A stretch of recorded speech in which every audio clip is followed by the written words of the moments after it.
瞳閉じた光染めて飾ってあげましょう。まだ未完成のまま味気のない手作り料理付け足して美味しく食べましょう。もないこと話してほしいんだ。日々の色変わる青揺れる街路樹眺めて歩いた。ポタポタ流れ出すピクピク震えてた。泣く泣く生きてます咲いた花。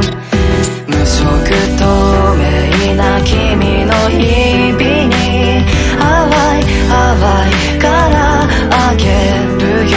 飾って染まっていいよ僕らだけの一つの作品だね。